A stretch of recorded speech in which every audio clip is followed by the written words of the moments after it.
there with you in a St. Mary still, Port Maria to be exact, Claude Stewart Park. Big things are going on here today. Jamaica Move, health promotion. We give thanks for really take part in something like this because so we are always been promoting healthy living. So we see that it has become what we call mainstream healthy living. So we'll be here until 6 o'clock.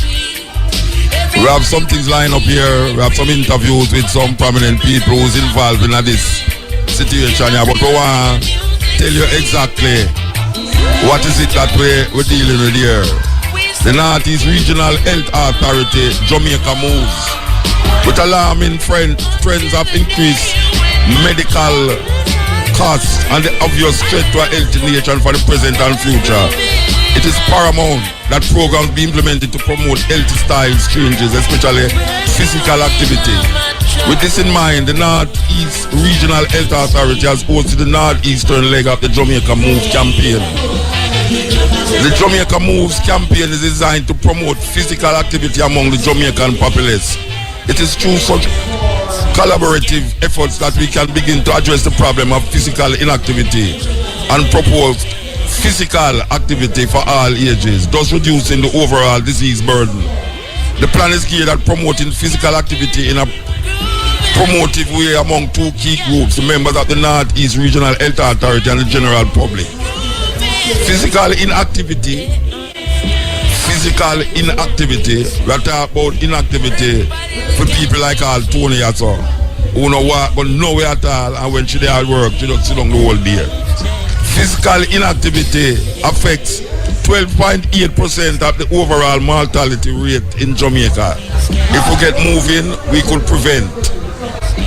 And them say this inactivity is 30% of breast cancer, 14% of colon cancer, 8% of coronary heart diseases, and 10% of type 2 diabetes. So, inactivity, I'm very inactive too. Very inactive. Simone, you're looking active, Inactive, don't it? I refer to everybody inactive. Okay. So we're there. Right, so now in a Port Maria, so say most of the time I come, I pass here, so I not stop, But it's a long time town, it's especially this ground here. Long time ground. As we say, we're going to be here until 6 o'clock, promoting what we call healthy habits. So that when you hear all music like this, you can just skank to it and not feel strained. This is the Stepping Razor. Yes, we are here in Port Maria, St. Mary, Claude Stewart Park. The occasion is Jamaica Moves, promoting physical activity. We're going to come forward to you, but now IRFM now presents a live link from the SDC Newmarket Biz Fair at the Louisville High School in Newmarket, St. Elizabeth. Building communities, building Jamaica. Nicholas is on location.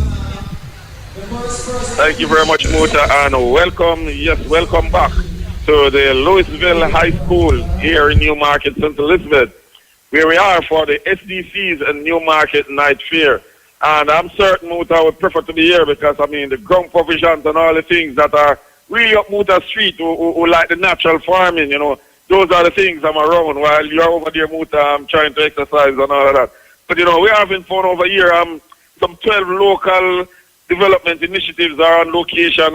Selling basically from ground provision to process ground provision and, things that are done locally like coconut jelly wine, passion wine and, a lot of things made by local Jamaican people, bottled and packaged by members of the community in St. Elizabeth.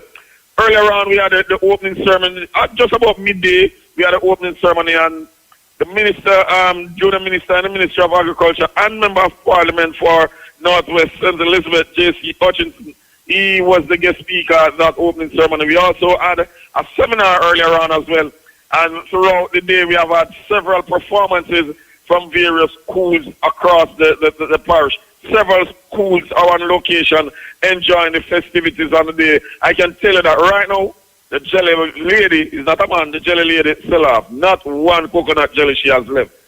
And I'm never really cheap, still, up to $200 I pay for a jelly. But the big still, I mean, I still have half of the one I bought, half of it in a bag. They're really big. And the cane man who is doing just a juice, who is doing juice on the spot, it looks to me as if, I mean, if him not quite sell off, him near sell off as well. I mean, so lots of commercial activities. I saw some scallions. I was when I saw the man lift up the car trunk to take them out, I was wondering if that was keen.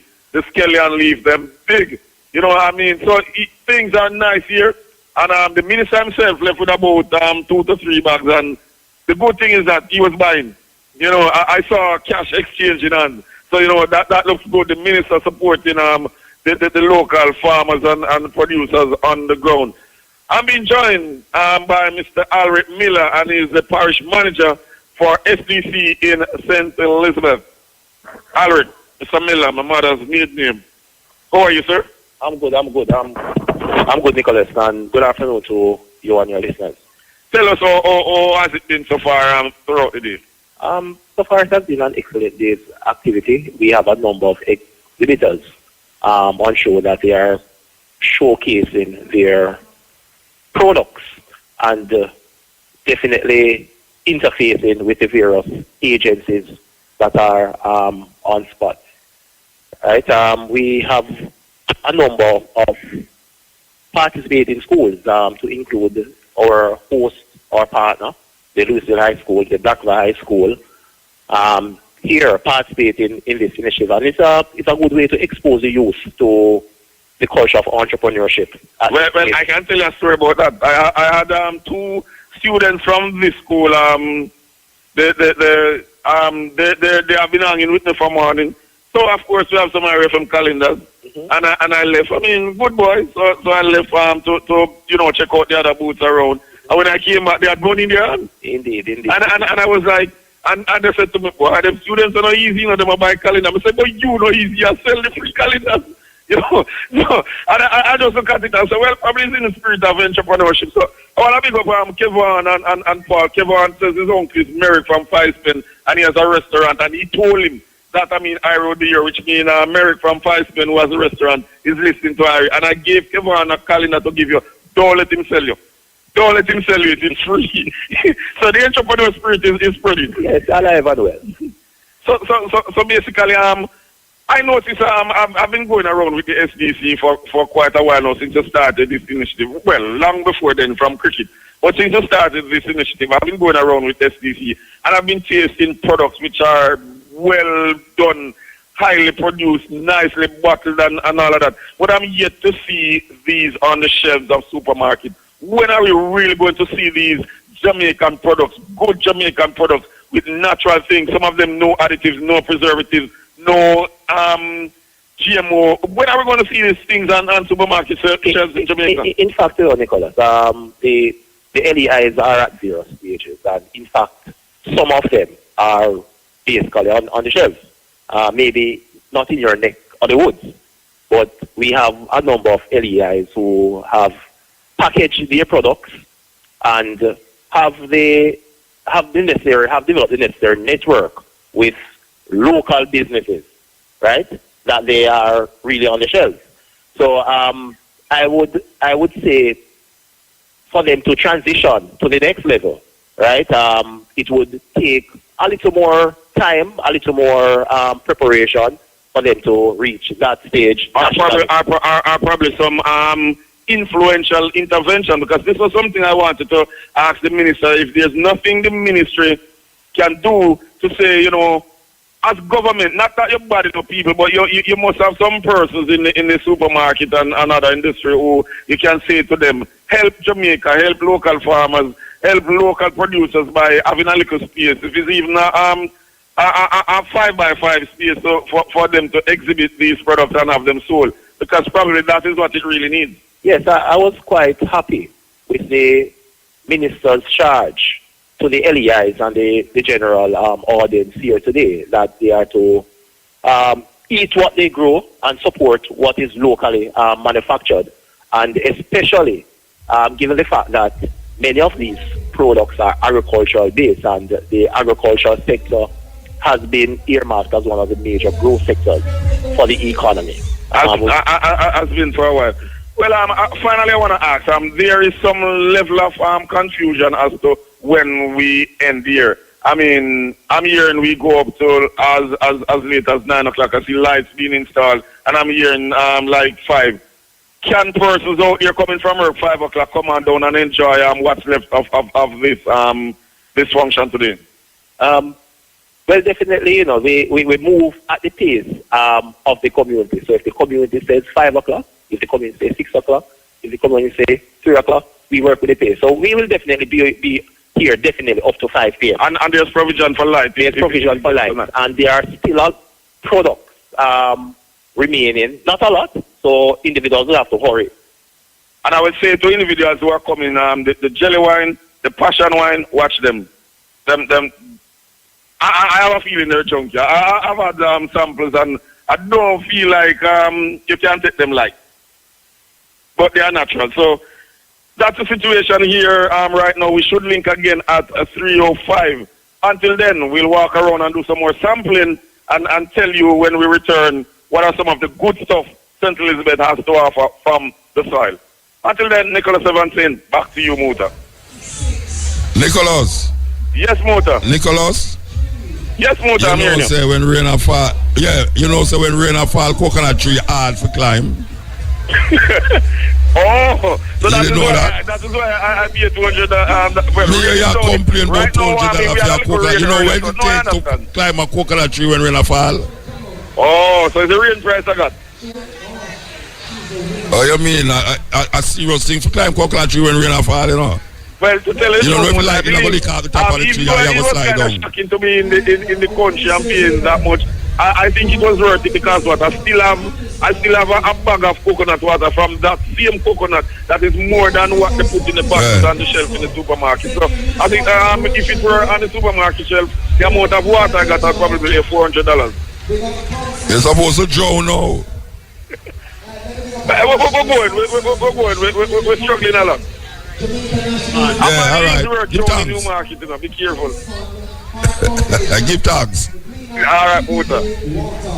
Yeah, that was Nicholas Evans with a live link from the SDC Newmarket Biz here at the Louisville High School in Newmarket, St. Elizabeth, building communities, building Jamaica, SDC. And we are over here in Port Maria, St. Mary, Clark Stewart Park. They are now having an initiative to get people moving, physical movement more, because we kind of get sedentary because of the lifestyle we have now in Jamaica. Everybody sit down and do everything, you know. Nobody now walk again. Not even at their house, them walk. As they reach home, they sit down and watch TV like me. And then when I go to my bed and then wake up again and do the same thing all over again. So we need some physical activity. And this is what is being promoted here, right here in Clark Stewart Park, Port Maria. Right beside we know we have Phoebe Lamb. Phoebe Lamb, you know. I'm good, thank you. You know, the first thing I asked about your t-shirt. Up to now you don't give me no t-shirt, up to now you know. And you bring yellow t-shirt, come give me a purple t-shirt. I'm the one where you have on.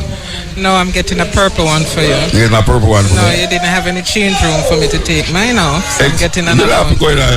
You don't have to go in a change room to change your t-shirt. No, the IRFM banner too big for me. And that's why you put on the IRFM banner.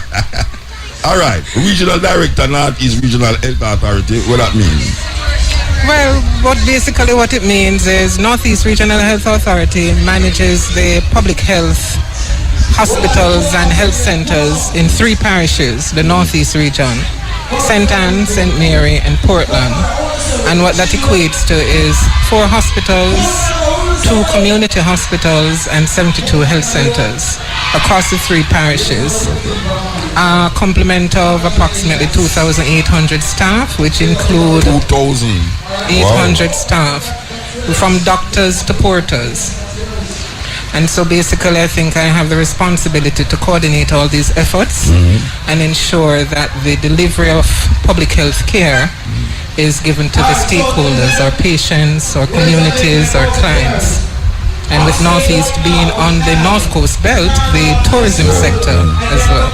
All right, so is it that there's an epidemic of sedentary habits happening where it is now putting a strain on the hospital them in this part of the world? Why this thing, the drive now is for now?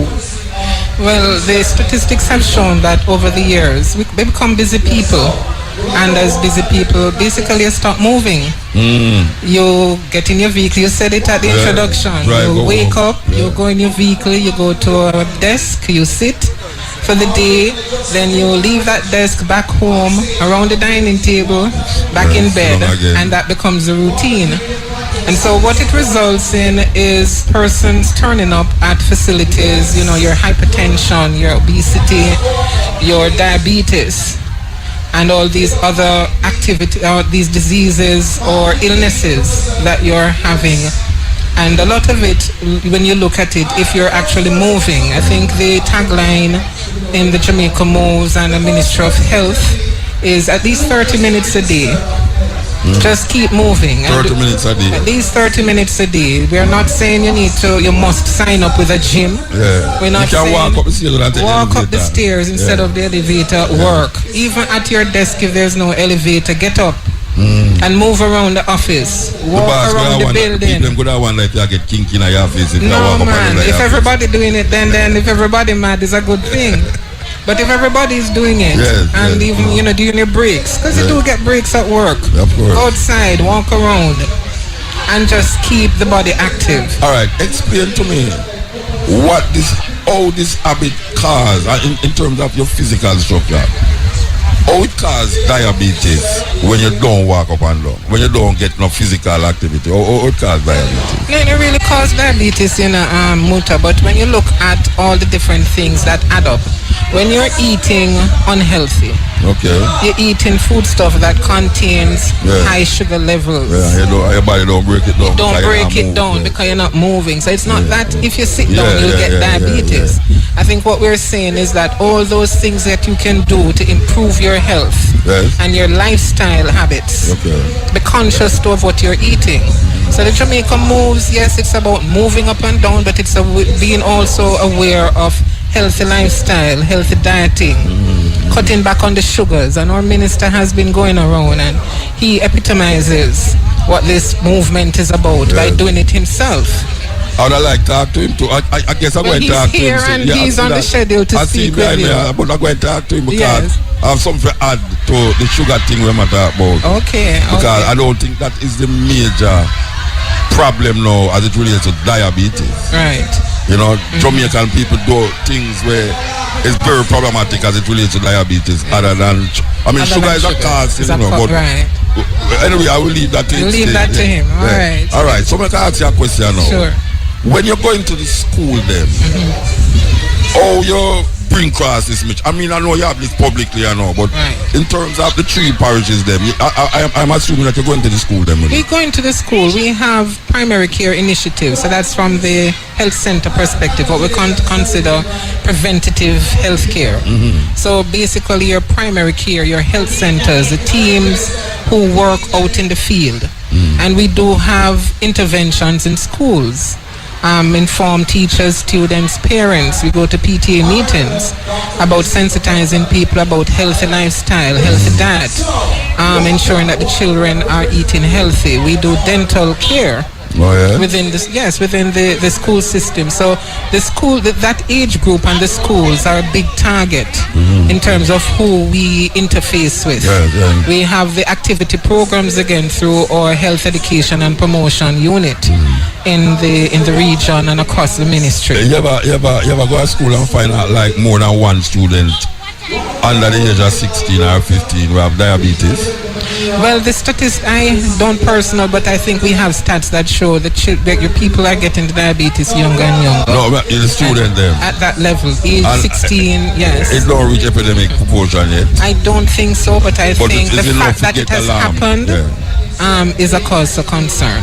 Okay, and when if a student, if the Jamaica Move initiative finds students who have diabetes in the school, what is the next move for that? Because the health team is the people out there, so then they're immediately registered within the community health center nearest to them, and they're they once they find them, then there's a strategy and a program to reach out to them and to ensure through the parents that there's an intervention. Yeah. To assist. I thought that diabetes and high blood pressure was for old people like me and you. No, younger. No, I know, but when I was a child, diabetes, as a child, I had to say, I never see nobody in my school have diabetes. No. A whole people. I think it's old people disease. Yeah, it was a whole people disease. Now it's like more young people that get it. Yes. It's terrible. It is. It's really terrible. So the initiative supposed to be island-wide. And it's not just, so this is basically an initiative to get the community involved at this level, but after today we'll continue the drive, within the communities and within the health centers and hospitals which will work. So this is just like the big thing for St. Mary to get everybody going, but then it is sustained afterwards with the other programs we have. I'm going to ask you half the wall question. You want your half the wall question? Let me hear it. All right. Animals. The abuse of animals as it relates to how people treat animals at home. We talk about cat, dog, them things there.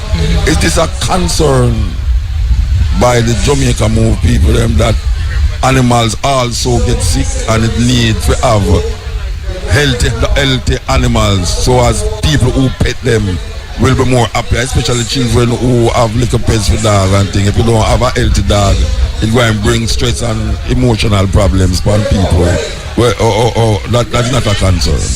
I don't think that is not a concern, but I think that part of the program would be more with agriculture. I mean, you mean to kill the animal then? No, not. Yeah, well, if agriculture you got going and some livestock farming. That's a really far out question, and it's something I have to think about. But I know from our perspective as it relates to animals, what we do is just to test that what the ones you consume. Let me say a livestock farming you deal with. We kill have the animal, let me talk about pet. A pet me a deal because most Jamaican people have a dog and the most of them cherish. And them yard we take care of them. That's true. If Tony come at them yard, them one with them. So you have to have healthy dogs and healthy cats. The priority is to take care of the people. No priority.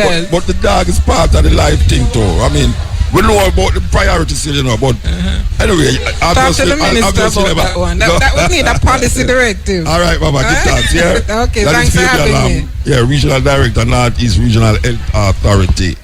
And she is the one who I am assuming is responsible, is directing the whole thing here. No? You can't see Mark Director. Okay, it's not just a title there. You actually direct the thing in the three parishes, Portland, St. Anne, and St. Mary. All right, ma'am, give thanks. All right, and I want my t-shirt. The purple one. I'll bring a t-shirt. All right, okay. So, yes, as we said, we are here, Claude Stewart Park, Port Maria, promoting physical move. Yes, so we're going to go to the news and sport.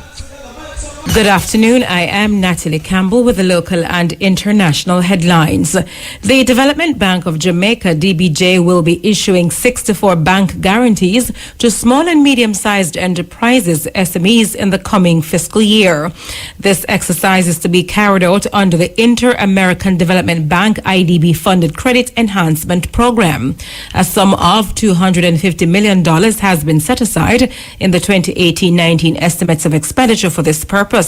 The project, which is slated to run from September 2017 to September 2020, aims to promote productive investments in micro, small and medium-sized enterprises in Jamaica by enhancing their access to financing, particularly medium and long-term loans. The estimates were tabled in the House of Representatives on February 15. Health Minister Dr. Christopher Tufton is expected to hand over a new health centre to residents of Tweedside in northwest Clarendon tomorrow. The two-storey building equipped with furniture and medical equipment has been donated to the Clarendon Health Services by a medical doctor and his family. The building was renovated at a cost of $40 million. Residents of the community say their lives will be far improved with the opening of the new health centre. Residents now have to travel to Frankfield and Spaldings in the parish to access health services.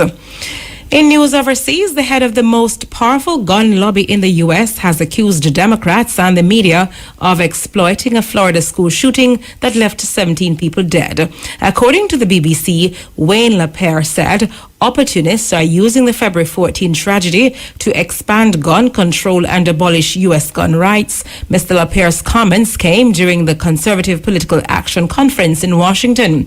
He also echoed President Donald Trump's call to arm teachers who have been trained to carry concealed weapons. Finally, ex-Save the Children Chief Executive Justin Forsyth has resigned from UNICEF as he says he does not want coverage of his past to damage the charities. The BBC reported this week that Mr. Forsyth faced 3 complaints of inappropriate behaviour towards female staff before leaving Save the Children. He was accused of sending inappropriate texts and commenting on what young female staff were wearing. He said he apologised unreservedly to the 3 workers at the time. Mr. Forsyth said the reason for his resignation as UNICEF's deputy director was not because of what he described as the mistakes he had made in his former role at Save the Children. Those were the local and international headlines. Major news next at 5:45. From the IRI FM newsroom, I am Natalie Campbell. Yeah, we're live here at Cladstrad Park, Port Maria, St. Mary. Why I tell you that? Stand by for a special pot draw up next. But before it come, you know, I listened to the news a while ago and I hear them say that Donald Trump talk about arming students, the teachers them.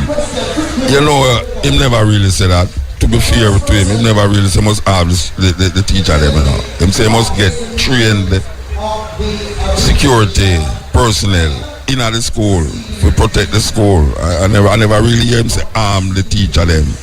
But that is another argument again. Anyway, listen up, special pot draw up next. So we could go on with this before them ready. Yeah, Maccabee. Say health is wealth. Without a doubt, health is wealth. You could have money a little more, you know, healthy. Trust me. It's either you're going to drop down because you're sick, or you're going to go to doctor and can't afford the doctor bill. Okay, we're coming to you live from Cladstrad Park, Port Maria, St. Mary. We want to know now, say, IRFM now presents a live link from the SDC Newmarket this year at the Louisville High School in Newmarket, St. Elizabeth. SDC, building communities, building Jamaica. Nicholas Evans, how you doing? I'm good, Mota. I'm good. I'm here, you know, just enjoying the cool valley that we are in at the Louisville High School here in Newmarket, St. Elizabeth.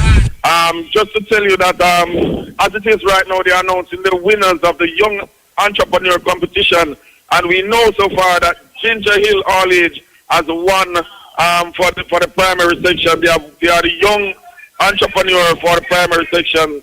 The runner-up were Nightingale Grove Primary. So we're really seeing some level of winding down at the moment. As a matter of fact, I mean, some of the local economic initiatives that are here would have been happy, because I mean the stock they came here with this morning is much less. I don't see any pumpkin. I mean, pumpkin was going at $50 per pound, and over the development committee stall, and I don't see any pumpkin. Lemons are going at $200 a dozen. By the time I reached, there was not even one lemon left. And I mean, the jelly sell off clean. The cane juice man busy all the while. You know, the fish, they started out with a huge pan of fish and bami. Now that is down almost to the gravy stages. I mean, I don't think they have fish to sell another 6 persons. So basically, I don't think they have much further to go, because the stuff that they have to sell, and it's basically going. Right now, I should be joined by the principal of the Louisville High School, but it has just been announced that his school has won the competition, and he's running away as if he doesn't realize what is happening. So come, Mr. Charles Bembo, Mr. Charles Bembo, the principal of Louisville High School. I see you're running away to collect your prize. Let me say congratulations first of all. Thank you. We are very happy to have won the high school in the high school category. And I want to say thanks to the teachers and students for their preparation. It is not just preparation for today's event, but we have been preparing, right? So we're always winner. This is Louisville High School, the Louisville High School. All right, tell us a bit about Louisville High School. Well, How old is Louisville High School? Louisville High School just turned last November 28 years. Been established in 1989. I am impressed because when you look at the building and infrastructure, you would get the feeling that this school is about 6 or so years old. Indeed. What is the maintenance policy that we have here, and the effort of the staff and the students to take care of our beautiful school facilities? All right, where are your students drawn from? Because I had two youngsters with me this morning who decided that they were my producers and eventually sell off the calendar. no wonder the school with young entrepreneurs are in the high school category because they are real entrepreneurs. Yes. But where are the students drawn from? One of them said to me when he came, sir, them said we're done somewhere, but we're not done, you know. Where are they drawn from, really? That is for everyone else. That is no more where Louisville has transformed. We are coming from Santa Cruz, Lacovia, Middle Quarters, Middlesex, Black River, Kilmarnock, Ginger Hill, New Road, all of the surrounding schools. 11 feeder schools feed into our school. All right. One of the questions I want to ask, because I know there are some schools, we know the disparity in education, that some schools are stuffed with the majority of who get the higher marks in Jesus or PEP, what is coming, while some get the lower end. Can you say your students, which end, or is it a mixture for you? It's a mixture, and we are happy for the students that we get, because what? At the end of the five-year period, we measure the value added, and we have seen the skills that we put out, right? So whatever the ministry sends to us, right, we are happy for them, so what we can mold young minds to be nation builders. One thing I can tell you, the state of the school tells, unless it's an illusion, but the state of the school suggests that, you have disciplined students. Indeed. Very, very, very, very disciplined. And the teachers and all the staff, all categories of staff, admin, auxiliary, and other teachers, they are for discipline primarily, right?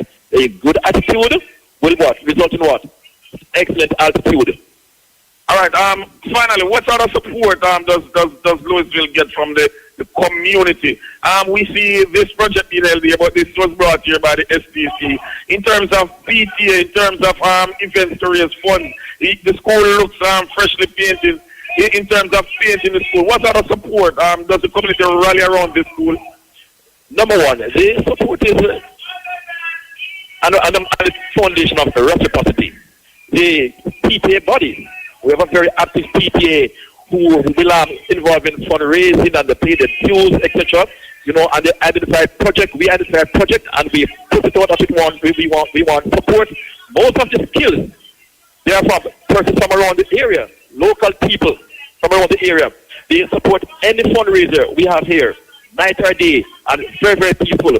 We don't have concern so much like other places as it relates to security, because most persons, at least 99% of the citizens, they are involved in the school. Either they are past students or their children attend the school, or they work there to build the school. And they help to farm your 25 acres of land. Well, yes. All right, thank you very much, Mr. Charles Bembo, and he's the principal of Louisville High School here in Newmarket, St. Elizabeth. And I can tell you, It's really impressive. The structure, I mean, it's conducive for learning. When you look at how it's nestled in a valley with the mountains around it, and the colors, I mean, these colors were carefully chosen to match it's almost like the national flag, to match the greenery, the bright yellow that stands out among the greenery of the school. Indeed. Whatever we do, we do a team approach, and we put a team in place, headed by my English department HOD, and they went and they came up with this idea, this color. It is actually teal. When I call it blue, they said no, it is teal. When I call it yellow, they said it's gold. They can't say anything they want. We don't know about no aqua and all of that. We know about blue, green, and yellow, and all that. We don't know about Indeed. Yeah. But it's really a good school in terms of the infrastructure and all of that. And as you mentioned, in terms of the support from the community, and it sounds very wonderful. And from here on, I personally am looking out to hear more about Louisville High School from Newmarket, St. Elizabeth. I'm really impressed. 28 years, and it looks as if it's no more than 5 to 6 years. I'm really impressed. Congratulations, Mr. Principal. Yes. On two fronts, congratulations for winning the entrepreneurship for high school, and congratulations for a well-kept school and a well-kept school community. Thank you, IRFM. Okay, so that's our final link for today from the SDC Newmarket Fair. Tomorrow it's SDC again, this time in Morant Bay, St. Thomas. SDC really highlighting the young entrepreneurs and even old ones in the community, Jamaican people, the things they plant, the things they make from the things they plant, the craft item, the clothing, and even the cane juice, man, anything. SDC really is championing cause for local people in Jamaica. So, on behalf of what I had as a team today was two youngsters who decided that they just adopted me and decided they were going to be my producer. So let me once again big up Kevin and Paul from Fivemen, and they are also from the Louisville High School. So, Mr. Principal, you have two radio producers and nurture them for me, please. So, for the final time, Nicholas Evans saying back to you, Mutabaruka. Yeah, give thanks, Nicholas. That was Nicholas Evans with a live link from SDC Newmarket Bizfair at the Louisville High School in Newmarket, St. Elizabeth. SDC, building communities, building Jamaica. And we are over here in Port Maria, St. Mary, Claude Stewart Park, right on the beachfront, that's all. Okay, so so this is Jamaica Moves, promoting physical bit, stifling the packet of the Jamaican, but also the system itself. We have sitting beside us here Dr. Christopher Tufton, Minister of Health. Good afternoon, sir. Good afternoon, Muta. How are you? I'm okay, sir. And I know they never come in with no green t-shirt. I know you have a green t-shirt that blind me. Yeah. I'm going to tell you, man, I want a purple t-shirt, and I don't want you to bring no orange t-shirt come to me. And not wearing no purple, and not green and no orange, so I want a purple t-shirt. And I believe they can do that for you. But so you can't order, tell him they want a purple t-shirt. I want to tell him. And it's just coincidence that I have on green today. Although green is my favorite color. Always say that, but coincidence. But everything a coincidence, you know. Politicians always are working coincidence. Just fit in all the while. Anyway, all right. So today is really, it's a launch this, right? This is a launch. It's a parish tour, and we're in the 9th parish, so we're going around the country and continuing to travel and basically taking a message of preventative health care to the people. So you never call IRFM for the other one then? Boy, I've got to check I've got to check the project manager, find out why they never did that. All right. We was just talking to Miss Fabia Lam a while ago about the habits of Jamaica and how them develop. Like you go to work, you sit down. You come home, you sit down and watch TV, then you go lay down. Then you come and start it over again, so you your car. What is it that your ministry is really, I mean, I know say it's part of this, but in terms of, for instance, the youth them now, because we see youth have diabetes now and all them something there.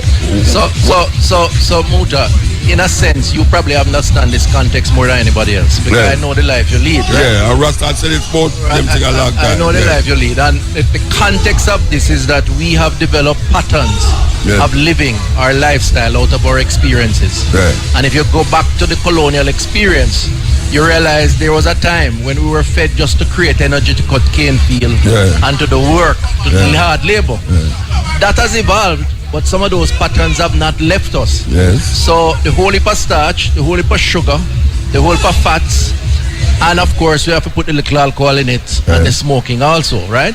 All that combined has created a lifestyle. And then in addition to that, modern technology, where I was with some kids this morning in the Heart Foundation function, where I said technology has acted as a double-edged sword for us. Yes. Because the kids them now want to stay indoors and Sit play down computer. and them go up and run and play marble and all them something. So like that, a lack of physical activity, unhealthy eating habits have combined to make us unhealthy. And so what you find, we call it non-communicable diseases, lifestyle diseases, the arthritis, the diabetes, the cardiovascular disease, strokes and so on, are now killing us more than anything else, and in some instances prematurely. We're dying before the 72 years on average that we put before 52. Exactly, and even earlier. So the response to that from a policy perspective is not to build necessarily more hospitals and more hospital beds. It's to try to get Jamaica to change your lifestyle. Okay. And this preventative, this Jamaica Moves is really about the preventative approach. So we go around, we say to people, it's three things Jamaica Move represent. One, know your health status. Many of us don't go doctor unless we're sick. We're saying you must go doctor once a year at least. And most of them are afraid to go to doctor. Woman don't go to doctor quicker than man. Very afraid to go to doctor, right? So we say you need to know your health status, which is one of the things we're doing today, screening for all sorts of things. Because if you know your health status, you can be advised as what to do to reduce your risk. Secondly, your dietary practices. You must eat in moderation. Some things you avoid, some things you eat in small portions, and some of that is going on here today. And the final part of it is the physical activity, which is half an hour a day. The science says half an hour a day Jamaica Moves will reduce your risk of contracting some of these diseases. So it's a simple message. It's a preventative message, not a curative message. And we are doing these parish tours. As you can see, people are coming out and participating and really hyping it up so it becomes a fun experience. Because some people feel that anything to do with doctor medicine is difficult and tough. Why you cry? Exactly. So all right, so I can ask you a question now. Recently, I hear there's a trust for project the getting rid of a lot of the sugar contents in a whole heap of the commercial juices and all that stuff there. Plus, it depends on the radio every day and thing. You know, about 40 years ago, I make an effort not to use sugar. And the reason is not because of health why I do it, you know. It's because when I look on the agony and pain which caused my foreparents them in a slavery because of the addiction of the Europeans them to sugar and rum, that I myself could have said, no sir, I'm not going to really use a product there for really maintain that. And then after a while now we start to talk about now the health thing, about the sugar. But I want to ask you something.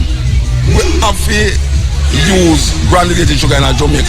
Is there a WTO thing where say anything will come on here so the government can't stop it from coming because they want to make a deal with them with it, because you have certain things that come in at the island, you know, like for instance, bottled water. I wonder how when we go in a supermarket appear made in China, Trinidad, water me sip on the shelf, and I say, is there a deal where the government make that because free trade, you can't stop them things when we have so much spring and thing go on, how that work out? Well, in a simplistic way, there is an agreement that countries have about the benefits of free trade. You know, the economists will tell you that if you allow others to be exposed to your product and you to be exposed to other products, it drives efficient production and it gives people options where otherwise they would have none. And if you put barriers in the way, then a country could protest those barriers, particularly if them have agreements. Like you talk about Trinidad, we are members of CARICOM, and one of the tenets of CARICOM is that free movement of trade and people, goods and services. Until that change is something that government sign on. Until them stop at the airport, then not all. Yes, so you do get that. But having said that, as a country, we have a responsibility, certainly in terms of public health, to protect our people. And as a consequence, there are things that we can do. If a product is imported that is considered to be hazardous or harmful, a government can decide not to allow that product. Yeah, when I try to figure out now, since we talk about the thing of sugar, yes, granulated sugar are poison. And we don't make granulated sugar in Jamaica, really. Well, so how we come still and continue to bring in granulated with a poison? We know that poison. The manufacturers will tell you that they can't make products that involve sugar unless, for the most part, unless they use the white sugar. The brown sugar is not used in some manufacturing process. But you and your ministry has concluded that sugar is a problem. Most people in Jamaica use dark sugar. Yeah. But the worst one is the granulated sugar. Yeah. So why I is got it you more that, processing? Yeah. So for want of a better word, why Trump the health of the people then, as opposed to the trade agreement with other countries? Because I want to believe that would I want more look on the health of the country and don't bring in a granulated sugar in the country, rather than I say, well, you know, a whole heap of the product them make with granulated sugar, we have to bring them in because of trade agreements. So the issue is the problem with Jamaica, why we have the obesity levels that we have now in the school system and in adults, is because we consume too much of one thing. Sugar is addictive. The last lifestyle survey we did showed that 75% of the population consume at least one sugary drink per day. Some of them 3 and 4 and 5. That is bad for you because that is inevitably going to lead to the obesity challenges that many people face. And the sugar feeds cancer cells, for example. The doctors will tell you. So the issue becomes, what do you consume? How much of it do you consume? And so it's not so much that sugar is totally bad, but it is that if you consume it's totally bad, man. Well, sugar is a drug. Some people choose not to have it at all. Sugar is a drug, you know. Sugar come like rum, you know.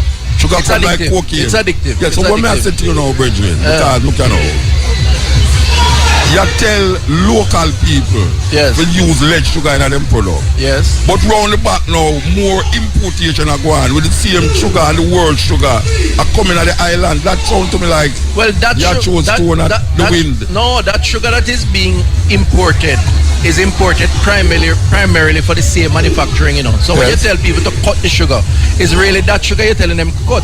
Because a lot of the sugar that they use in manufacturing is not the brown sugar. The brown sugar is the white sugar. Yes. So when a company like a beverage company say, or a Butch and National Continental say they cut their sugar by 33%, what it means is that sugar that they are using in their bread, it's a granulated sugar, it's gone down by 33%. Yeah. And we're encouraging that.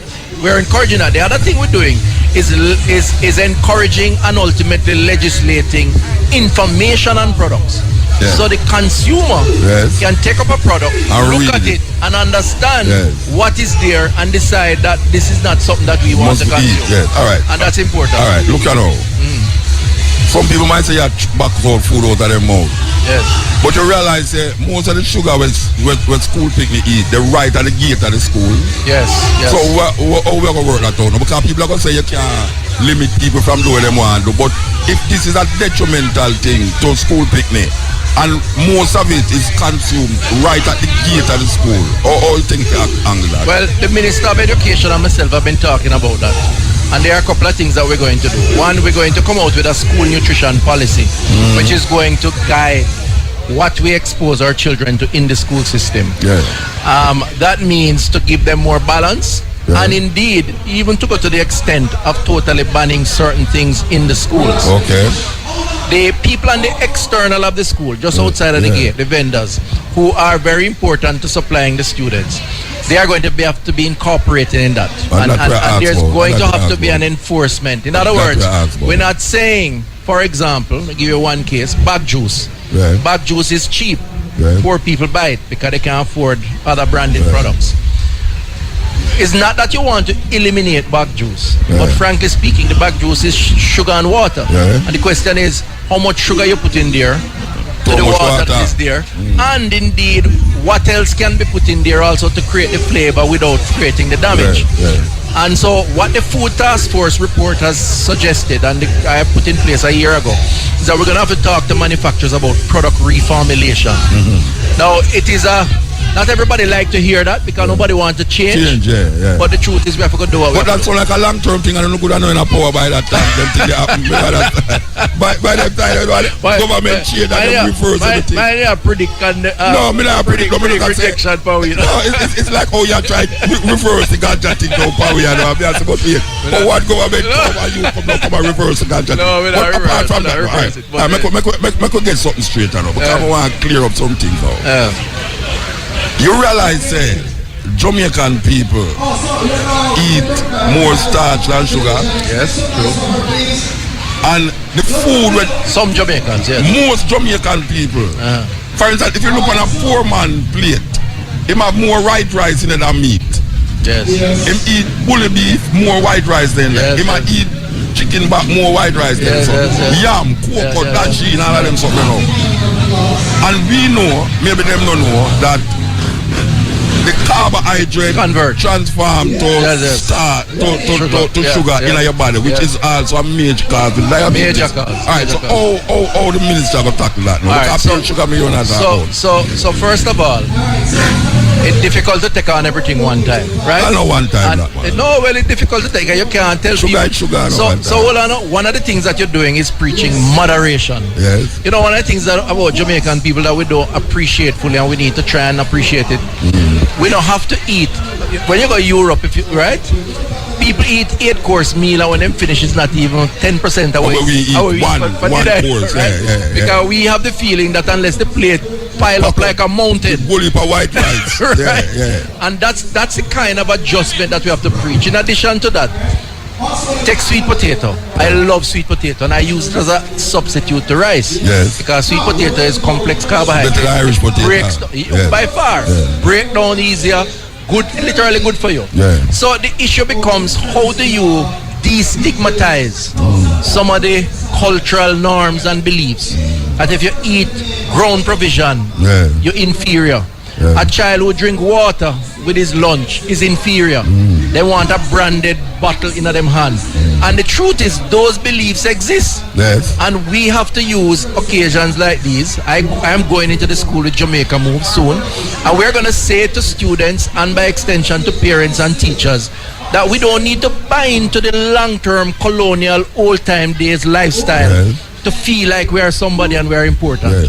We can create our own reality, which is what other people have done, and in most cases impose it on us. All right, so the reality, even though you had say it's step by step. Yes. The reality is that we are dealing with sugar content. Sugar no, because not sugar as sugar itself, but sugar content as the problem. Yes. No, sugar not as in you go buy a pound of sugar, but sugar as in the contents of certain foods, absolutely, which is like starchy food and yes. And most Jamaican people love them yam and them dashing and them something there. Right. But if you look on how Jamaican people eat, you have to show a man say, watch out now. You see, if you grate a sweet potato and put it out there, it becomes starch like you can start your clothes with.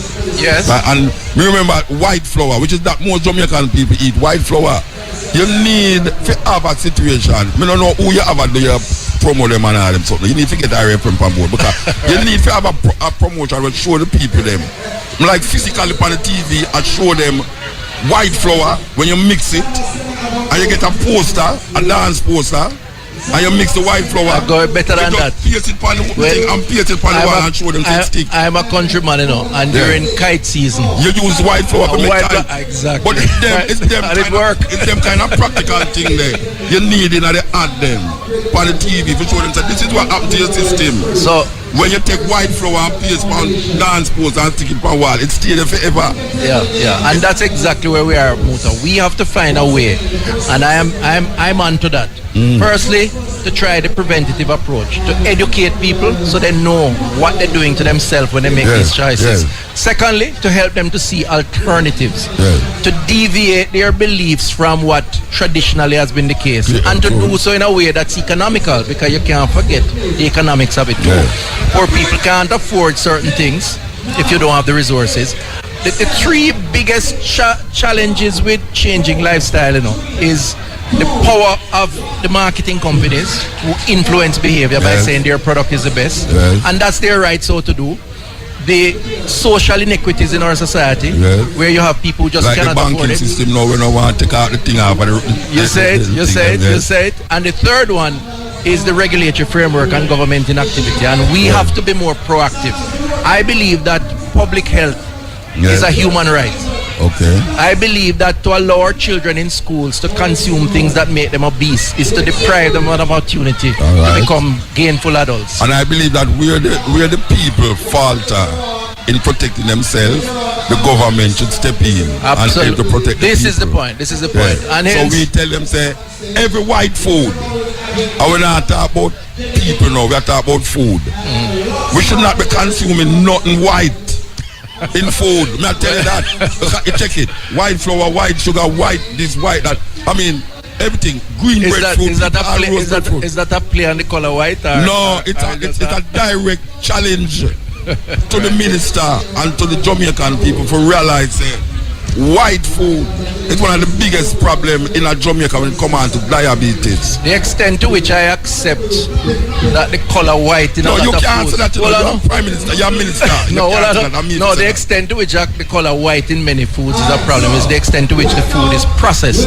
So like rice. But that poor it's bleached. It's bleached and processed. That poor people eat, and that's a problem. Agreed. White flour is bleached. Agreed. White rice. Agreed. Granulated sugar. The processing. No, them don't know about process. They know anything white. I'm going to tell them up front. Say, if you're going up thing, I see white thing, move it. White bread, don't buy it. Buy whole wheat bread. White sugar, no, buy dark sugar. You understand? So it does that matter, but I'm not afraid to say white because I'm not afraid to say white. No, man, we're not afraid to say white. Food. I'm not afraid to say white. Black people say, anytime when you go in a supermarket and the food white, go up on the next shelf. Well, I'm learning from you, and I've always done, because believe it or not, I listen to your program.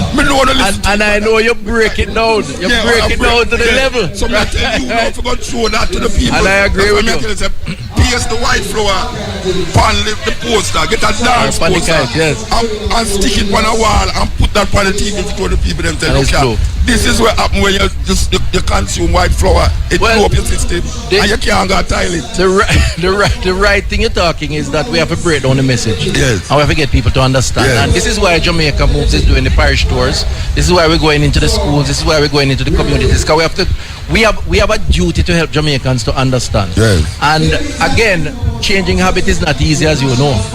And we have to find a way to break it. It depends on how you come with it. Because me never have not slow move. When me stop eat meat, me never did slow stop eat. Me don't stop eat it because of our philosophy. Because sometimes you're not hungry. Sometimes it's not hungry the health thing, you know, but you have to have a philosophy behind some of the things them what you do. Or you won't say the necessity and the need to do it. Agreed. You know Agreed. Which is why we use the facts that we have.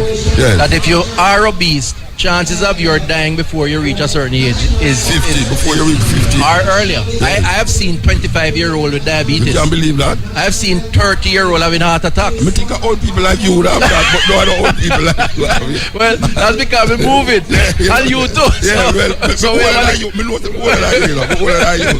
anyway, we give thanks, you know. Yeah, man, I appreciate it. The lady over there thought them go so. Yeah, they were wrapped up. And I want to go tour and look at what's happening. But thanks a lot for being here. Yeah, man. And help us with the message. Yeah, man. Yes, sir. All the best. Dr. Christopher Tafta, Minister of Health. Thank you. Part of the process here today, Jamaica Moves. This is the step it. See there? Watch out now. All right. See there? You ask and you get. That's how it goes. If you don't ask, you don't get. Thank you very much. Thank you very much. One to my wife. You like give me one from my wife too. It's all right. Okay. All right. So which part we did now? We're the party here, see? We're the party here. We're the party here now. We're going to do some exercise with that lady, you know. Believe you me, here, you know. Yes, we are here at the Claude Stewart Park, right over here in Port Maria, St. Mary. Jamaica Moves, an effort to make Jamaicans move is we laugh for a day to maintain a certain physical activity and health. So we have on the line here Marsha Lovely, Head of Marketing and Corporate Communications at True Juice. Good afternoon. Good afternoon. How are you doing over there? It's bleaky, but it's nice. There's a lot of people here actually, doing some exercise on stage, and the people them actually following them. So I've been walking around to make sure I exercise too. You're walking around now? Absolutely. Say you can't come on national radio and tell lie them here there. No. You sit down and talk to me. Don't tell a lie about it. Alright? You walk a morning time. Tell me if you walk a morning time. At work. From one after to the next. You said talk at work. Come in where your office big still. There's a lot of walking to that work from different buildings. It's a big compound. Yeah. Alright, I'm going to say something about true juice. True juice, from long time, have a portion of them juice where don't have sugar and somewhere have sugar. Yes. Alright, which one of them is the bigger seller? To be quite, our homemade juices are our bigger sellers, and our homemade juices are the ones that are done just like you make it at home. So some of the things that you would add at home, which could be sugar and other ingredients, is our homemade line. And then of course we have our no sugar added line, which is where there's no preservative, no sugar added. It's just the juice, the juice from concentrate, and sometimes freshly squeezed juice. All right. So, and that is written on the label, right? When it is concentrated, when it is freshly squeezed. Yes. It's very clear on the label. Yeah, all right. It says no sugar added 100%, or it says homemade, and the label tells you what is added to it. All the ingredients. Is it possible? Is it possible for true juice to make juices that are not pasteurized, so as to have it on the shelf still, or you have to pasteurize the juice then? Well, just in terms of the actual production process, I'm not going to speak like the master blender, to tell you the truth. So I can't say whether you do not have to pasteurize or not. So I really couldn't, from a technical perspective, tell you whether you have to or not. You can't speak to that then? No. That's being honest. That's very being honest. I appreciate that. Yeah. Yes. All right. Yeah. Continue. Right. So for us, what we're saying, and particularly with Jamaica Mood, we at Jamaica Mood promote our no sugar added 100% juices. We have our beetroot juice, no sugar added 100% juice. We have our green juice, no sugar added 100% juice. And we have our new juices in Tetra Pak, which is the one that does not have to be refrigerated. You can look on the supermarket shelf for it. You can put it in your cupboard, and when you go home and decide when you're ready to drink it, you put it in the fridge. We have those in no sugar added as well. Both 500 ml and 1 liter in a variety of flavors, including our orange juice. But the truth is, our orange juice is our big seller. And 1 liter in a variety of flavors, including our orange juice. But the truth is, our orange juice is our big seller. All right, I know the orange juice is the biggest seller, because when you when you go through the airport, a lot of people take up the orange juice. But tell me which other juice, true juice, make that don't have no sugar in it. So we have orange juice with no sugar. We have mango, orange, pineapple with no sugar. We have strawberry, banana with no sugar. We have apple with no sugar. So we do have variety of juice with no sugar. We have our beetroot juice with no sugar. Our green juice with no sugar. And these fruits that you mix with the orange juice, is it concentrate, or is it the real fruit you're getting out of the juice? Some of them is from concentrate. Our orange juice at different times of the year, based on when it's orange season, it's freshly squeezed orange juice. And the label will tell you if it's from concentrate at that time of the year, or it is freshly squeezed. Again, we're all aware, none of these fruits are all year round. So in order to meet the market demand and supply, of course, you'll have to make concentrate and save concentrate for future months when it's not orange season, for example. All right, for people who can't take the concentrate, can you tell them what time of the year is the best time to buy true juice that is not concentrated? So like now, we're reaping oranges because it's orange season. The orange season could go anywhere from February down to May, depending on how the crops and you still, and the mango and the banana that you mix it with, is still concentrated. The strawberry banana, the strawberry banana is from concentrate. Okay, you don't have none of that is not concentrated. Not with banana. It's just without sugar, that, but it's still concentrated. We're going to make strawberry Jamaica so it's the concentrate. No, not the strawberry, the mango and the banana. You never mentioned the mango and banana. Orange, pineapple. That's from concentrate as well. Okay, and you don't get pineapple all the while here? No, not all the time, and not enough. Even when we get pineapple, and we do buy from farmers across Jamaica, it's never enough to meet the demand of Jamaica in general, in terms of our juice demand and what we sell on the shelf. So it all right, I want to give you a chance. Concentrate. Yeah. All right, I want to give you a chance to separate true juice from the others. Right. Tell me that true juice is the best juice. All right, there are some of your competitors is on the market that says them juice is not from concentrate, and all the time when you take it up, I don't know if I can call the name them, but all of the time you take it up on the shelf, you see it marked not from concentrate. Is this a true reflection of the label, the juice in the back, the plastic, or is it that is just a marketing strategy and true juice would never do such a thing? What I can tell you is that integrity is very important, and so all our labels are clear and true to what is in the packaging. And we have to meet standards, not just in Jamaica, because we export, and making sure that what we say is what is. So while I can't necessarily speak to the competitors, we can say that at True Juice, what we say on our label is what is in the packaging.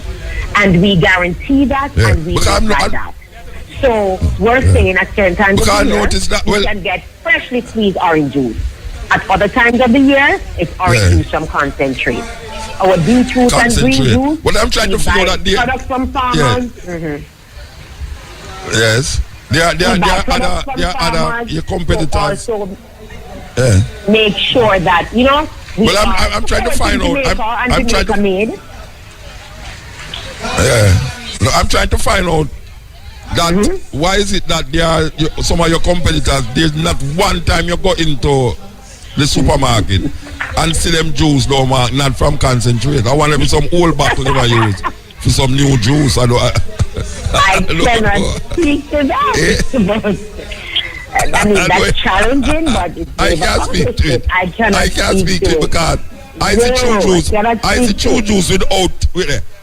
No, but I can't speak to it. I see true juice sometimes with sugar and sometimes without sugar.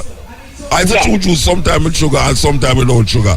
But this specific juice that I am talking about, though, I have never seen it marked sugar in there and no concentrate. And when I said no, not from concentrate and no sugar added, I said no, this is the juice for me and this is my juice for my friend them.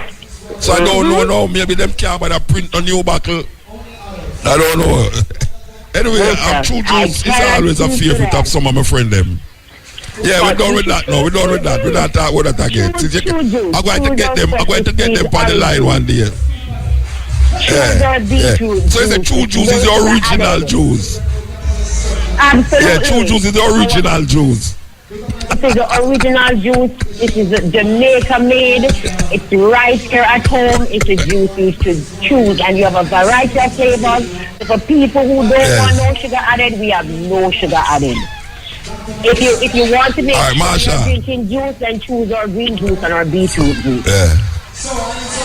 And the Jamaica moves, I'm a bit on our green juice.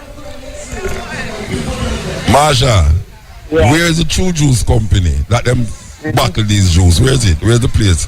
Where's the place? True Juice? We're located in Wagwalk, St. Catherine. That's where our manufacturing. You used to have this big bottle in the water. I'll take out the water bottle. All right, so look here now, Marsha. Me's a beggy kind of person, you know. May I beg you a free subscription to True Juice, no sugar added juices every time you want it. Is that possible? I have to talk every time you want it? So, when I say every time, you know, I don't want it every day, you know. There's not I want every day, except breathing, you know, but I'm not saying that. Is it possible for me to get some bottles of True Juice occasionally then, when I so desire? So you know what we can do?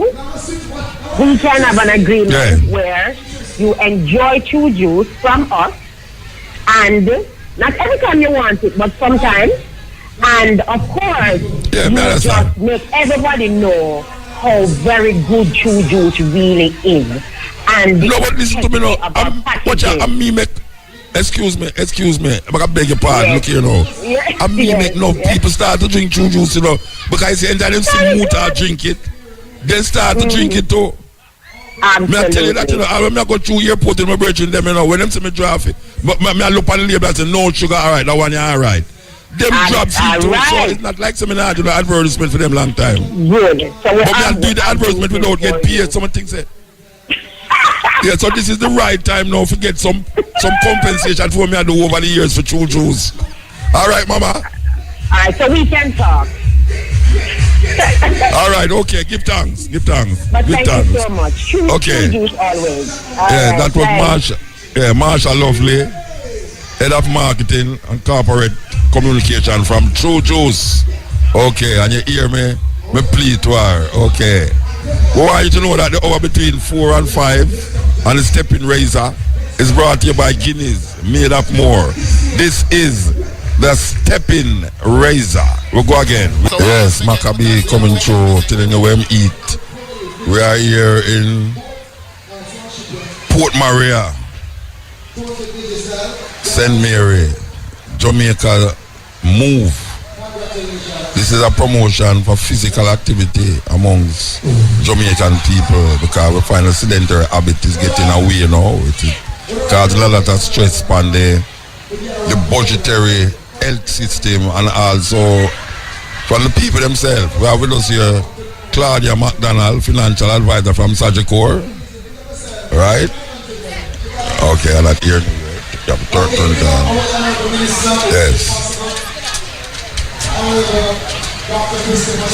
All right, we want some volume in this microphone.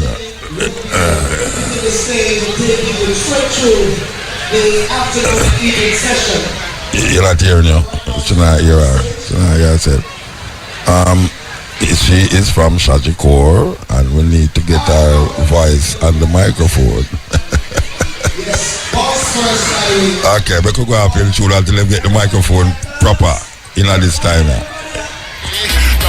All right, we hear it now. Yes, so we say Claudia McDonald, the financial advisor for Sagicor, and that is the totality of Sagicor, not just a branch. We were called life insurance advisors before.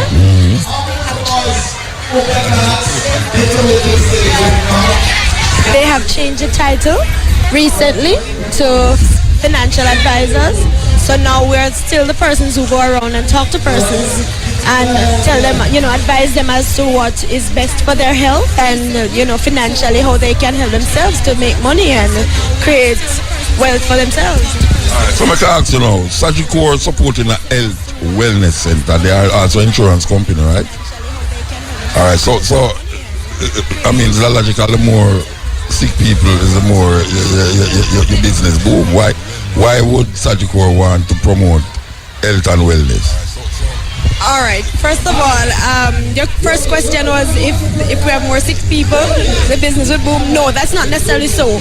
Because each time a person gets sick and they claim, then we have to pay out from the reserve. So we don't really get anything from paying out. We get more when we reserve.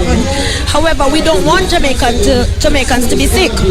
So we are always supporting persons with the health and wellness programs, and Jamaica Moves is one of the great examples of those initiatives. And we are supporting Ministry of Health with their full backing because they are doing a tremendous thing with this program. All right, so what other initiative is Sagicor apart from this? What other initiative is involved in? All right, so our biggest calendar event for Sagicor is the Sigma Corporate Run. And last Sunday was our 20th anniversary run. And we had 26,519 participants from across Jamaica. Yes. Yes. Yeah, I know people that. And we were trying to raise 50 million for our two beneficiaries this year, which are the Spanish Town Hospital Neonatal Wing and also the School for the Deaf in St. Anne. And we did indeed raise the $50 million for the two beneficiaries. So how much time a year you have the run? Once per year, every year. Once. Yes. Yeah? All right. So I'm assuming that you have a booth here. Yes, we do.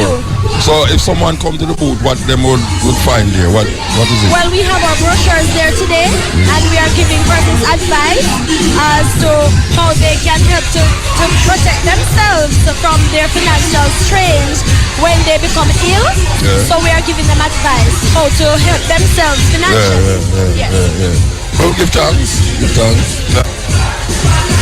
Very short interview. Very short interview and very scripted. I know you used to scripted interviews, but that's how it goes. Okay, we're there with you. I don't know if you can hear we are going in the background, but that song is about exercise. Them are exercise on the stage, as you know. We are on the Stepping Razor live from St. Mary, Port Maria, and the beachfront here, so the place. We don't see no blue sky on here, so, but we see a mountain of black, some of the sunshine over there, so, but everything is nice. A lot of people here, is here. Okay, so we're going to continue. Yes, you're listening to the Stepping Razor, live from St. Mary, Port Maria, Jamaica's Move. This is an initiative to get Jamaican people moving. Too much sit down like me, pure sit down. All Tony at all, watch out. Tony there at work and watch out, sit down beside me. Where you sit down beside me for? Go stand up and walk up and down, man. You don't need that, so you know. So look how Simona walk up and down. You saw Simona walk up and down. But at that if you don't walk, at least you walk. She walk, you sit down, see him, you like say they are the office. See she walk up and down. Maybe I choose she have more weight for lose still. Okay, yeah man, this is the Stepping Razor with there with you. We don't know what way up here now. I think it's music news time.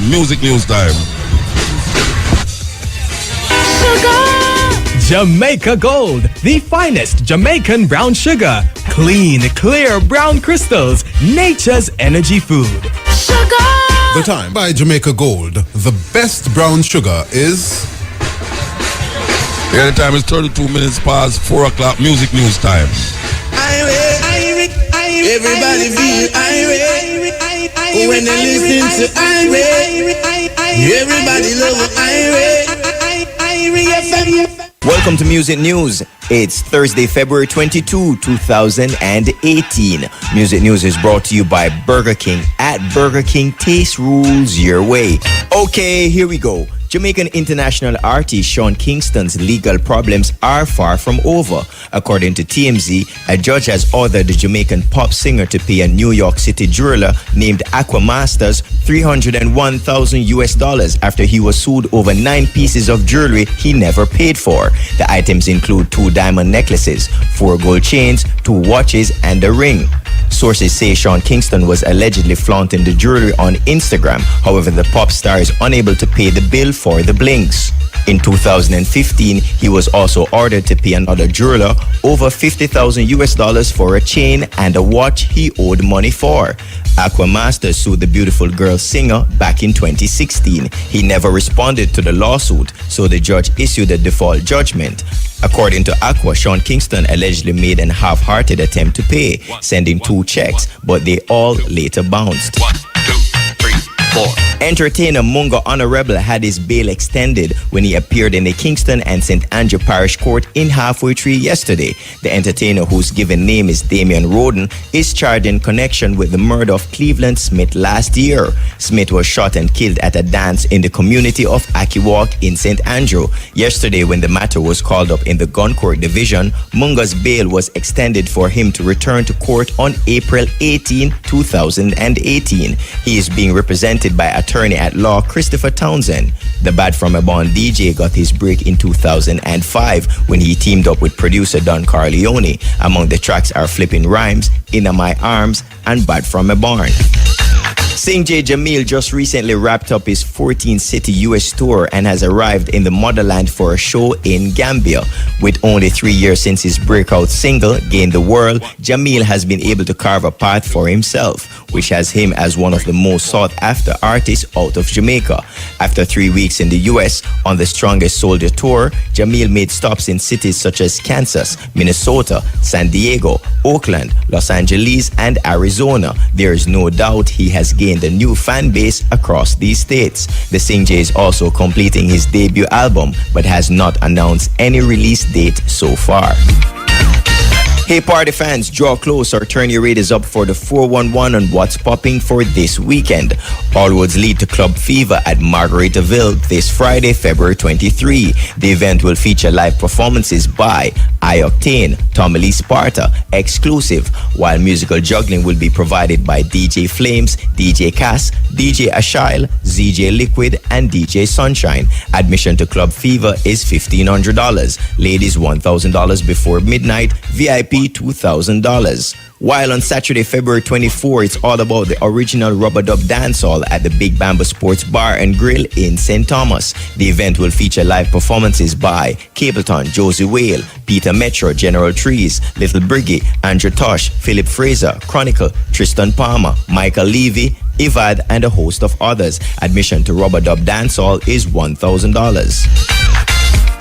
On the international scene, Kodak Black and his attorneys scored a small victory in his latest legal war. He got 3 criminal charges dropped. According to TMZ, the state of Florida dismissed 1 charge each for possession of weapon or ammunition by delinquent, grand theft of a firearm, and child neglect, according to Kodak's attorney, Bradford Cohen. The charges all stem from the January raid at the rapper's Florida home. You'll recall police were alerted after he posted an IG live video showing several men with guns and drugs. Kodak's young son also walked into the room. Police say they found 94.9 grams of marijuana. Kodak still facing other charges, including marijuana possession and possession of ammunition. He's still in jail for a probation violation. Celebs celebrating their birthdays today: DJ Roundhead, entertainer Iceman, and singer Bobby Hendrix. On this day in music, the year was 1997. No Doubt went to number 1 on the UK singles chart with Don't Speak, the 3rd single from the band's second album, Tragic Kingdom. This day in music, the year was 2001. Shaggy's album Hot Shot was certified multi-platinum by the Recording Industry Association of America. Also in this day in music, the year was 2016. Adele won 4 prizes, including Best British Female Solo Artist and Best Album of the Year by Brit Awards. That's the full 100 in music news for today, Thursday, February 22. Yes, we are live here at Port Maria. This is the Jamaica Moves. As I repeat, we want to just tell you that the Northeast Regional Health Authority Jamaica Moves activities, including aerobic sessions, body sculpting, food preparation, demonstration, question and answer, booth displays from key agencies, presentations from various agencies, fitness competition, which I will go on for the stage, on-spot jingle competition, local dance group dynamic squad, medical screening, HIV testing, nutrition counseling, mental health, art tests, on-stage entertainment. I think the ding dong proposed today, yes. Health message from the Minister of Health. Video promotion and the benefits of exercise. Health services, these include blood pressure screening, blood sugar screening, cholesterol, hemoglobin, HbA1c. What is HbA1c? Tony? What is HbA1c? Yeah, well, that sound like an address. We don't know this one. Can somebody, nobody there can tell me what is that? All of these things will be offered here in the mobile unit, right here in Port Maria. And the Anglican Church is just right over there, so I want to find out what HbA1c. So like a car have to move. Like a car have to move. Alright, we are going there, so now. Tell me now. What's going on here? No, we are going there, so. This is Anil in the studio. Stephen Razor outside road cars coming from Port Maria, Jamaica. Move. What a shame. Mother of arthritis and all this stuff. Terrible thing. So we want to remind you that the hour between 4 and 5 is brought to you by Guinness made of more. Guinness made of more. We have a lady here beside me here that go have to tell me now. Oh, she named Tamara Henry, Dr. Tamara Henry, Medical Officer of Health, St. Mary Health Services. Alright, before I talk to you, Miss Henry, I want you to tell me what HbA1c mean. HbA1c is a glycosylated hemoglobin product. Come again. We get there, remember, say, me kind of know up there right. So you have to tell me, what is what? I don't want to cuss nobody, tell me. It is glycosylated hemoglobin. It's glycosylated. What is that? Hemoglobin. That's hemoglobin. That's the sugar is attached to the blood cells, and it shows you how your blood sugar is managed over a period of months. It shows you how well your blood sugar has been managed over a period of months. So unlike when you go to the doctor and they do a finger prick and you can see what's happening right then and there, and sometimes they get a false sense that, oh, it's been monitored well or it's not doing well. This one tells you how well you've been doing for over a period of months. So even if you cheat when you go to the doctor, you cheat. What kind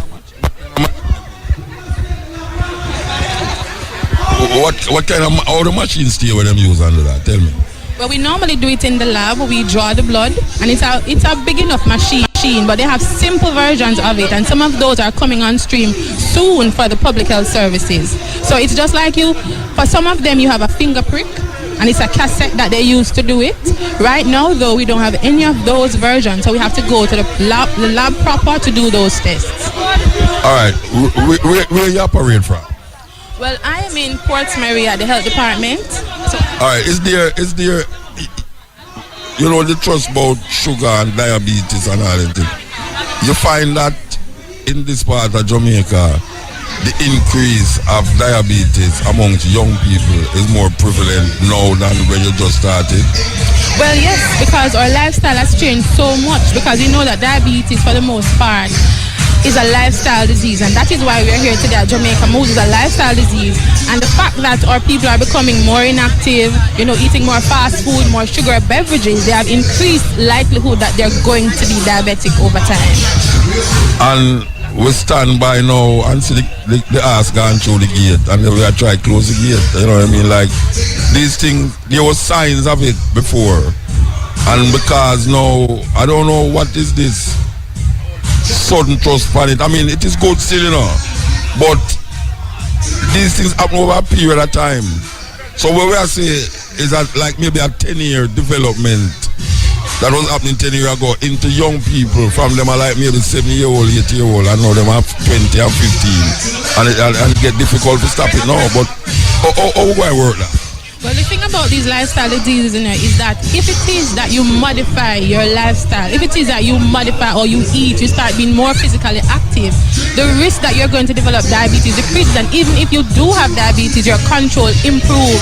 So there's still scope for improving your health. There's still scope for not becoming diabetic if you start to monitor what you put in and also ensuring that what you put in is less than what you put out. So you need to be exercising, being active, walking around.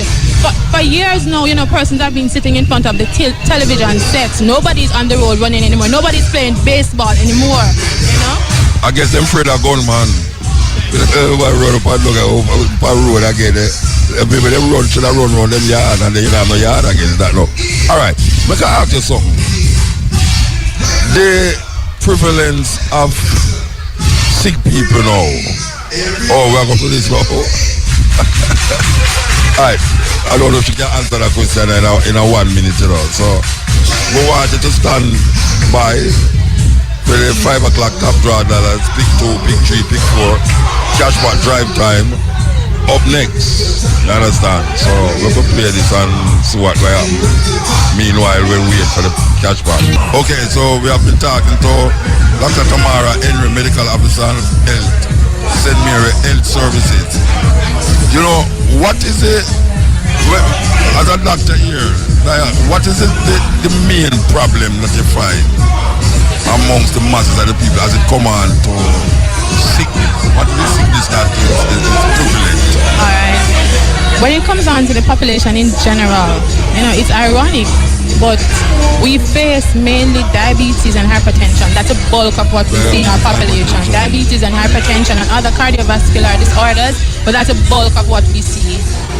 Contrary to popular opinion, we still spend a lot on trying to treat these conditions. And that is why I say again, I always take it back to your lifestyle. That's why we're here today. Yeah. Because that's the only way we're going to put a dent in the epidemic of chronic diseases that we have on our island. So which one is more easily controlled? The hypertension or the diabetes? Which one is more? Well, you put me in a tough spot. Okay. To say easier controlled, it's difficult to put on, to say one is more easier controlled than the other, because both of them have to do with one. If you go to the doctor and they prescribe something, be compliant. Your diet is important and exercise is important. The fact is that if you have both conditions and if you're compliant as you should with regards to your medication, your diet, your physical activity, both of them go under control. So I can't say one is more easily controlled than the other. I say any one of them can be controlled if you're compliant and you do what you're supposed to be doing. Because I find hypertension is a serious problem because the society gets so stressed now and people get so traumatized now with certain things, even the news. That is a easy thing to just hold up the pressure because you hear me? I'm hearing you now. Yeah, I'm hearing you. Oh yeah, I was saying that with the stress and the traumatic experiences that Jamaican face now, it's easy to sit up in your house and even though you take your medication, your hypertension still goes up. But you have to remember too, with diabetes, stress hormones also cause it to go out of whack. The corticosteroids, once that pathway is triggered when you're stressed, your blood sugars also go out of whack. So if you're sick, your blood sugars are more. If you get another illness, not sick, if you get another illness like you get an infection or you start to become very, very stressed or you have surgery, your blood sugar gets more difficult to control. So even diabetes is impacted by stress, not just the high blood pressure, but diabetes itself. And they tell you that diabetes, they tell you that they tell you that when you have a cut, it's harder to get better when you have diabetes. That is true, especially anywhere by your eyes, just your foot. Because most people lose their anywhere foot. You get a cut if your blood sugar is not controlled. If you have diabetes and your blood sugar is controlled, and your fighter cells, your white blood cells, because the thing is that with high blood pressure, your fighter cells are impaired. Yeah. So if your blood sugar is controlled and your fighter cells are, up to scratch, they're soldering on, that wound will heal. Yeah. Just like another person. But if your blood sugar is not well controlled, that's when the problem comes in. Is it true that most people get stroke when they're sleeping in the night? Is this true? Okay. We find that persons that have stroke coming in the night, but they come in the day as well. So that would have to be another thing. I know that. That's not something that I have looked into. But you know, if at all I get a chance to get on your program again and I've looked into it, then I could answer that. But I don't want to give you a false answer. I was reading somewhere where them said that from a competent doctor told that most people who get stroke, it apparently happens when them sleeping. Right, but you see, that's maybe the persons that he has seen. But remember, we have a big population, so we can't use, one stone to say that whitewash everybody. I hope not. I hope not. But as I said, there would have to be some more studies. I would have to see studies to support that, because anybody can say something. But if it is that it's generalizable, not sure. I understand. Oh, good. That's why I'm saying I couldn't give you an answer. I don't want to give you a false response, and I'm not sure about. But since 2010, for the past 8 years. Then they do doctor thing for primary school. No, it's not. I didn't go to primary school. Not primary school at all. You come from St. Mary? Yes, I'm from St. Mary, from Port Maria. So where is your office? I am at the health department. Right at the compound where the hospital is, at the health department, St. Mary Health Department. That's where my office is. And you have days when you're taking people just to test, just like what them have it here now, where them testing for diabetes and hypertension. You have days what you have that people don't say when you come on Wednesday or when you come on Thursday, this is what will happen at your office. Well, in general, normally when you come to the facilities, one of the things that we do, we call them vital signs. So once you come to see the doctor, your blood pressure is going to be checked. Once you come at all to see the doctor, your blood sugar should be checked as well. So those are things that we do by routine. So that's one way too that we pick up persons who have abnormalities in their blood glucose levels. So it's routinely done. Tell the people them, they have this the machine that tell you that the top one, the bottom one, what is the safe? When your blood pressure is alright, what is it that the measure supposed to be? For those people who's listening for those persons who are listening, remember that for a normal blood pressure reading, it depends on if you have another chronic illness on board. So persons with diabetes, sometimes we aim for like 140/80, but for persons who are not diabetic, don't have any. 140/80? Yes. You mean 140/80 or 80/140? No, 140/80. Sometimes we aim for that, but we also want it to get. We don't want to push them too much, because sometimes with diabetes you also have cholesterol impairment, and sometimes their vessels are not as open as you'd want. So if the blood pressure falls too low, they could have a challenge with that. But for persons who don't have any other chronic illnesses, we want to aim no chronic illnesses. Not even blood pressure. You're talking about a normal for a person's blood pressure. All right. Take me from and what is your blood pressure supposed to be measured? For a normal person. All right. By the JNC classification, your blood sugar is supposed to be less than 120/80. Usually, persons used to say once your blood pressure is 120/80, you're good, but that's not true. They want it to be less than 120/80. The lower, the better. As long as you're not dizzy or being symptomatic, the lower the blood pressure, the better it is for you. Alright, so what is it that now moderately going over the other side? What is the measure? Once you're at like 140 for a general population, you reach up to even 130s. 139 going to 140 and so on. You're going up. Over 90, you're going up. That's abnormal. When me see that, me start getting nervous. Well, you mustn't see it at all. Yeah, that me say. You mustn't see it at all. You should be less than 120/80. Everybody. The general population. Once you don't have any other comorbidities and they don't pose a challenge. You have 120/80. I bet you that is true. That's why they need to get up and come out to Jamaica Moves, and wherever they hear about it, they need to go and support and get into the habit of being active. Even if you don't want to go outside because you're afraid of people shooting, you're afraid of being harmed. Walk in your home, walk for 5 minutes from the door to the bed, door to bed for 5 minutes. Just those little things make a difference. Replace. When last you measure your road? I haven't measured it in a while. You're trying to set me up. You're trying to set me up.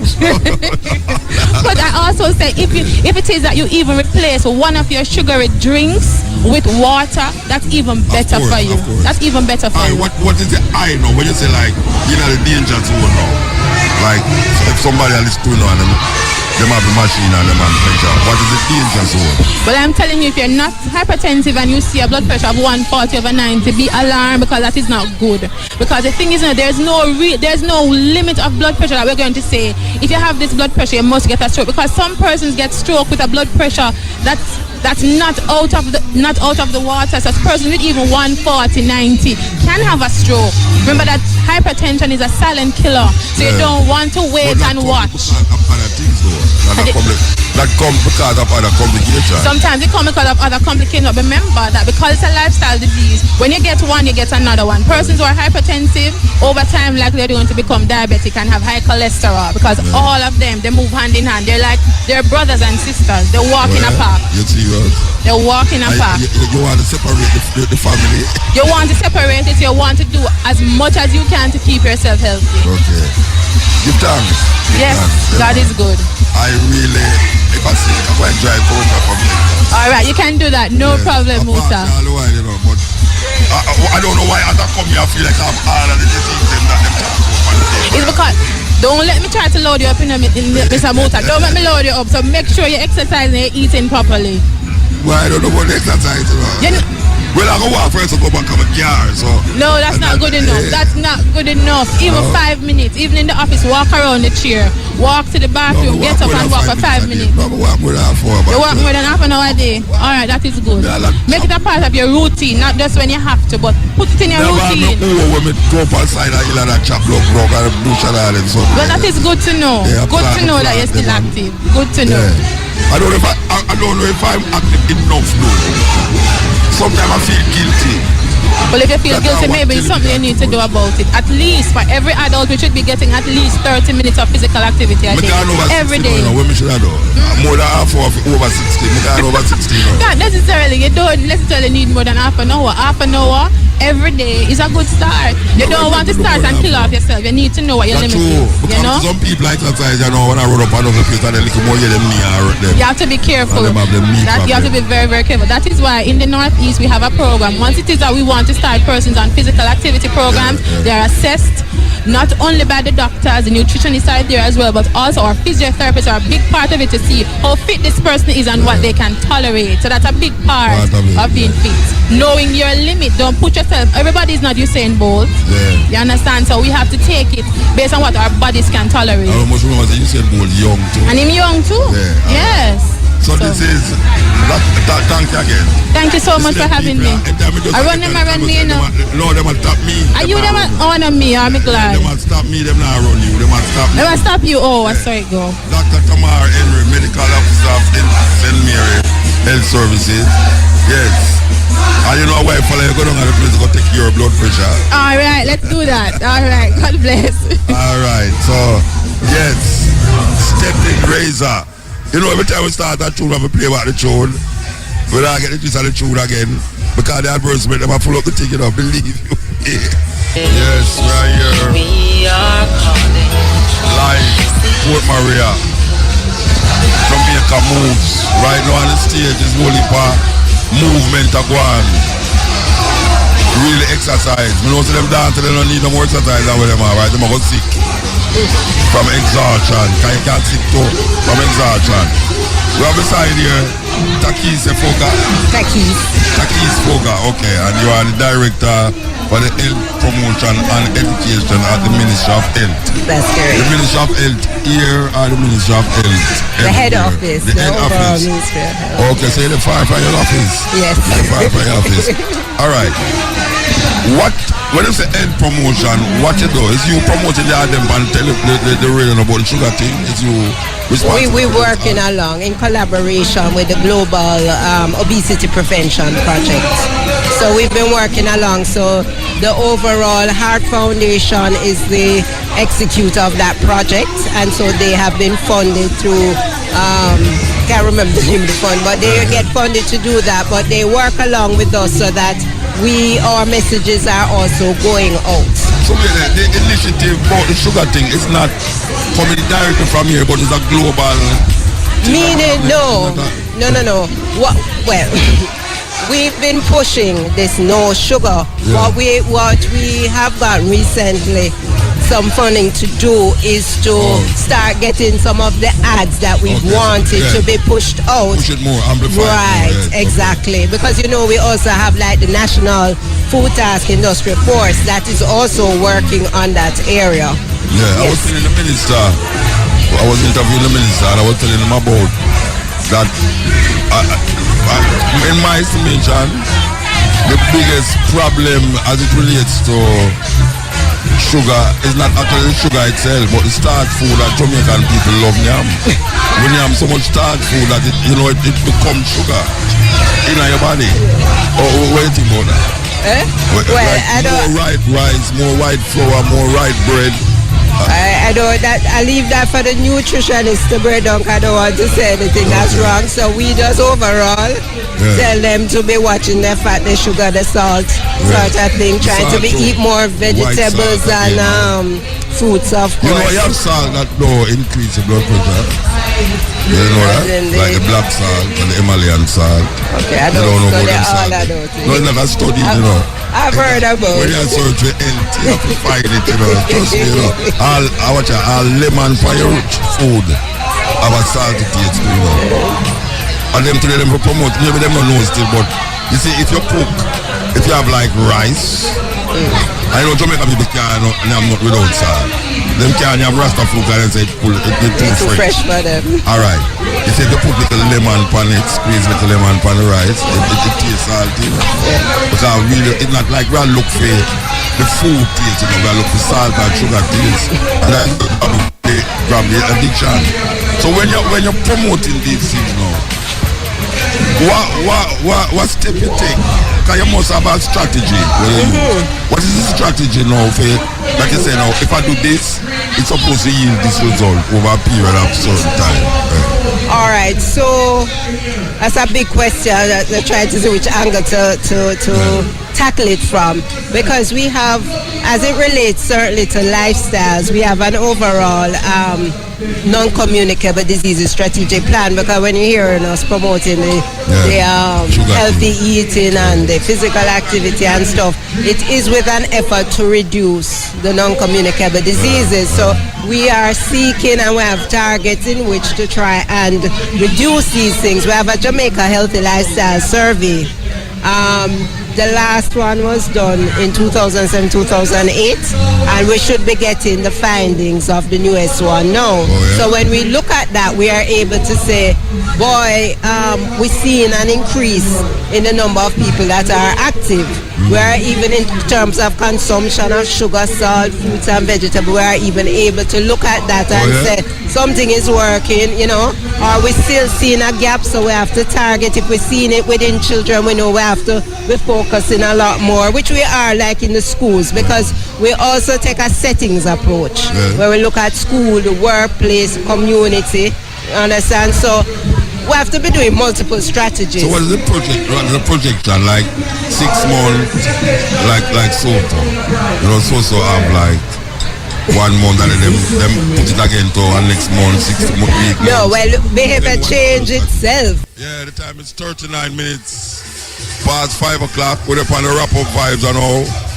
We want to give thanks to Tony and Lindo, Simone Brown, God Graham, Kenyatta Miller, I'm still there, yes. Ted Roy Garden, and in studio DJ Neil Young, the telephone operator. Adina, and a German that, a German, who that? Petite, alright. Yellow Petite, alright. We give thanks for the lady who brought the fruits for me. I was out so long to starving in front of Tony, and should have tell me say yes, go and starve, business. We want to give thanks for all the people that we interviewed. We don't remember them name, but we give thanks. But we want to tell you that the Northeast Regional Health Authority, the Jamaica move, is very interesting. Very interesting. Jamaica is battling an increase in incidence of chronic non-communicable diseases which are no longer age specific. In fact, in the 15 to 74 age cohorts, there is a 25% prevalence of obesity, 25% hypertension and 8% diabetes. And 12% of persons reporting having high cholesterol. This underscores the need to promote physical activity as one of the modifiable behaviors to reduce the prevalence of non-communicable diseases are help to control the illnesses in persons who have been diagnosed with these illnesses, reduce the occurrence of complications from these diseases, and lower the occurrence of premature death. The Jamaica Health and Lifestyle Survey 2008 revealed that since 2002 there has been a near 50% increase in persons who are inactive. This trend is cause for concern, as physical inactivity is recognized globally as the fourth leading risk factor of non-communicable diseases, such as hypertension, heart disease, diabetes, and some cancers. The survey found that almost half of 46% of the adult population were classified as having low physical activity or being inactive. In excess of 50% of individuals with chronic disease, except hypertension, were categorized as having a low physical activity level of inactivity. So it's very important that everyone should come here. If it's even half hour, walk up and down in your toilet. Or if you have a walk-in closet, walk in and out of it. Take out your clothes and put it in back. Take out your clothes and put it in. Look if roach or rat in there. Be active. You hear that, Tony? Like when Tony and the light iron, you could have walk and buck up on something. Simone, Tony and the light iron, you could have walk up and buck up on something. Yes, I think so. So here we are saying now, we give thanks for the moment, give thanks to the time, give thanks to the energy. We're gone home, you know. You could have deal with now, go back and watch you, you know. That way, the way I go. Alright, we're gone. Give thanks.